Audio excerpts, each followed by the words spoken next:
Hello, everybody.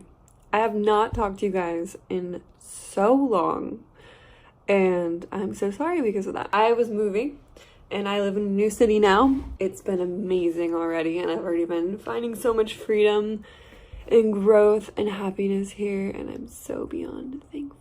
Guys, the coolest thing happened to me today. I literally figured out something super radical, and I have so many different things I want to share with you. So I want to talk to you about how to calm down, how to not take things personally anymore, not to blame yourself for reading too much into things all the time. Those are things that I've absolutely have struggled with so much with being an INFP, is reading into things so much and really taking it personally, and also shaming myself and being this is all my fault. It's because I'm this way, I'm too this and I'm too that. And that's a major problem for INFPs all the time. I think that's something we really struggle with in our mental health. So I want to share with you some really cool stuff that I've come to realize today, because my best friend, who's a sensor, and I love her. So first of all, you guys need to recognize that your superpower as an INFP is to see the best in people. Somewhere on YouTube out there was I just started looking at what other people were saying. I'm eating some Valentine's Day chocolate. I was listening to what other people were saying about what they thought about INFPs, and they were saying what INFPs say, every time I meet one, I could eat what they say for lunch, breakfast, and dinner. I just love it. It's just so interesting. It's so inspiring and life-giving and good. And so I think and this is not to be boastful in any way, but my best friend told me today, she was I just moved and I had a friend group, and she was you were the glue to our group. You were so positive and so loving and kind to everybody. And it was just whoa, I was, and I just didn't recognize everything that I was doing because I was so caught up in kind of my own world, we are as INFPs. And I think we do a lot as INFPs. We don't know or realize what we're actually doing or how much it's impacting people around us in a positive way.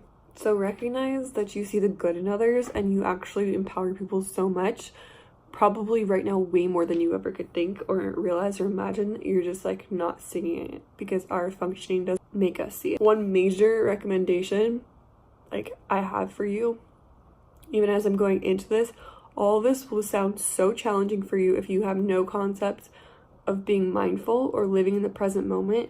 That's something I've had to develop through meditation. So that's my recommendation, is for you to start meditating and using an app, or just going online, just doing 10 minutes a day of meditating. And it's frustrating at first, and it can be really hard for people at first. This chocolate is literally melting in my hand. Ew. It's so good though. So, one thing that I wanted to talk about is the difference between being a sensor and an intuitive. Again, this is just Myers-Briggs. It's not a perfect science, guys. And one of the most important things to recognize about being sensor versus intuitive, those are preferences. Those are what people feel most comfortable going into and thinking in this structure over the other. It does not mean that you're stuck in this forever and you can't empathize with or even use the other. I have been using and developing my sensing skills. It's not even a skill. Just seeing things through this sensing lens more than the intuitive lens. It's literally just a choice. It's a flip of a switch. You want to start seeing things in the moment and experiencing things in real time rather than thinking about ideas constantly. That's the difference. I'll read from this website called truity.com that explains the difference that helped me a lot. And it said, so while a sensor will perceive data points individually, one by one, literally as they are in the moment, an intuitive will perceive them concurrently, all at once, and abstractly as they can see them in the future.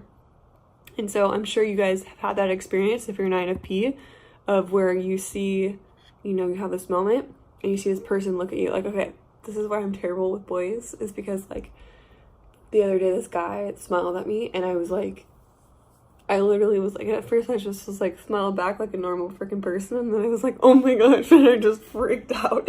And I just, all it was, had this like whole vision. I was like, oh my gosh, wait, shoot, what did I just like unlock here? Did I just unlock the situation where like this guy is gonna like thinks I like him now, and like they ask for my number and I don't even know him, and like all this stuff, and I freaked out. This is a classic INFP or intuitive move. We all do this. So that's like the major difference. Whereas like, for example, a sensor will be like, they won't see the future of the relationship at all, because they're first going to experience it in real time. They're going to experience it moment by moment. And then they're going to come to a conclusion about you or who you are after seeing you act for a long time. Whereas this is where INFPs can like, are known for idolizing their partners, is they'll like see this person, see certain aspects about them, and just have boom, boom, boom, like this whole flash of like what life could be with that person. And we're really like romantic, and we can be like, oh my gosh, they're going to be all these things. And like that can be positive in some ways, but being an intuitive, like we can have speculations and insights. We like speculations and insights, but those are only speculations and insights. Those aren't actually reality. And sometimes as INFPs, especially like if we're not super logical, I think those who have more thinking, they can get more realistic with things than feelers can, intuitive feelers. Like intuitives or INFPs more specifically will create this entire vision of like all the good things, the potential that this could be, rather than the good that it actually is in front of them, or the bad that it is in front of them. Or we'll even do it with negatives. We'll be like, oh my gosh, like for example, me seeing like that guy, like I had a reason for why I wasn't being open to the idea of talking to him more. If you've seen my other videos, I'm a Christian, and I'm not going to marry somebody or be in a relationship with somebody who also doesn't share the same beliefs as me. And I know nothing about this guy, so I was like, there's no proof that he's like a Christian, like I don't know that. And so I immediately was like, oh holy crap, no. But if the guy had like a freaking Christian tattoo on his arm and I saw it, I'd be like, wait, I'd be like on his social media, and like, I know, just like stalking the idea of him and just being like, oh my gosh, like what if we were this together and all these things.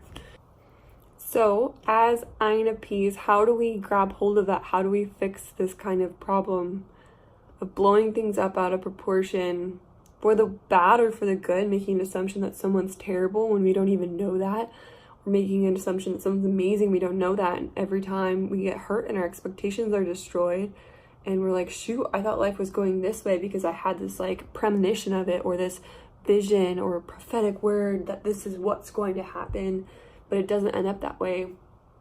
And so what I've learned is that intuitives, they start with the vision and the understanding and this big insight and speculation, and then they go point by point experiences, and then their mind is still like, our minds start right here. This is the starting point of the story.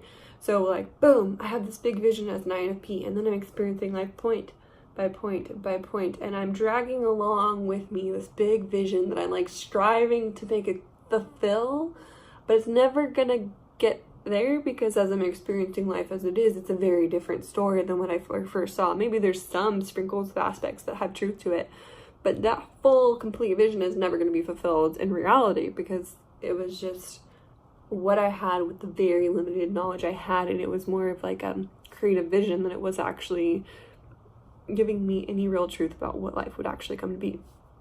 How a sensor operates is moment by moment by moment, collecting information and slowly building this reality and this like life. And this is like a real life. This isn't just like a big boom vision. It's a life with like, I have this experience to add to it, I have this experience to add to it, this one, and like this is what the information I know, and it grows, and it's like normal. And like, I think, don't be ashamed, because like I felt so ashamed of the fact that that's how I've operated, and it's like made me feel super embarrassed a lot of the time, because I was like, I think, I mean, I never really have told people, like, this is what, I have this big vision about this guy, or this big vision about what my friend life will be like, or like where I'm going to live and what I'm going to do, and how disappointed I've been because I've had like such a big dream and vision about it. But Like, don't feel ashamed because it is a superpower. It's like you're able to dream big and you can see so deeply. And like, I would say my sensor best friend said this about her intuitive boyfriend. She said, like, it's so funny because, like, he'll read into things sometimes and, like, it's cool because, like, half the time he's right, but the other half the time it's like you're just reading into things.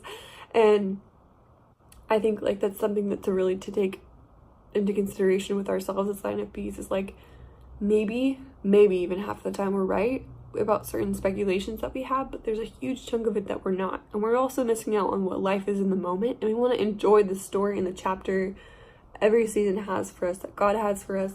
We want to experience and be thankful for what's there and not just always wishing and dreaming about a better ideal that we can never have. So because we operate first with a big vision and then we experience life, this is what I would do. The vision isn't bad. A lot of people have a hard time dreaming bigger than what they just have and are settling for in life. We have the opposite problem. We go so big that we're impractical almost and miss out on life. So, and we start to take things personally and read into things that aren't there. So instead of shaming ourselves, let's do this. We got our big vision. So this is like what I realized. There's two things that happen for me with my big visions. My big visions, I either have things I want to see happen in the future, and then I have things that I'm afraid to see happen in the future. The things I want to see happen in the future, that's what I strive after. And the things I'm afraid to see happen in the future, those are the things I run away from. And I think both of those are not fair because they don't let life be as it is in the moment. They don't let me enjoy life as in the moment, but I always have to strive to be good enough to make something else happen. But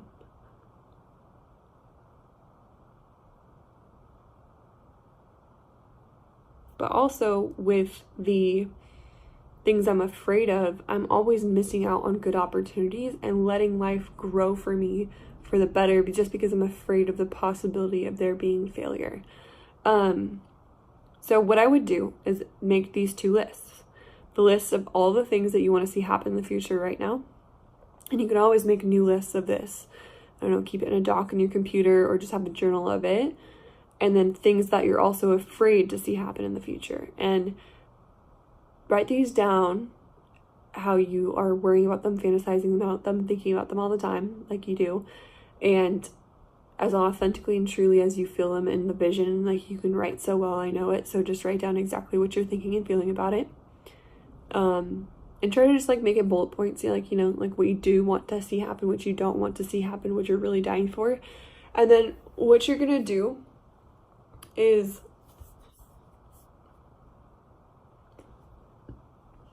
don't worry about the list, don't worry about proving the list right or wrong, but what you're gonna do, I mean, first of all, pick up freaking meditation. It's gonna be really hard to do this if you aren't in practicing like being in the present moment. But next, like, start writing down your memories of things that you feel concerned about or excited about. So if you feel really concerned about how like this fear is coming true, like, oh no, I don't want to be taken advantage by this person, and that's like something that you even wrote on your list, or maybe it's not on your list but you feel concerned about it, it's still important to write down like of the things that you're afraid to see happen in the future.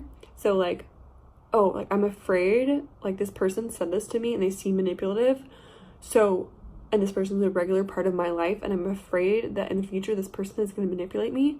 Then what you can do is be like, okay, I just had an account that made me uncomfortable and angry and concerned about the fact that this person might be trying to manipulate me, and I don't know if it's like just in my head or if it's real or legit, but I'm gonna write down that count as completely honest and true as I possibly can to the facts of what happened objectively without my emotions in there.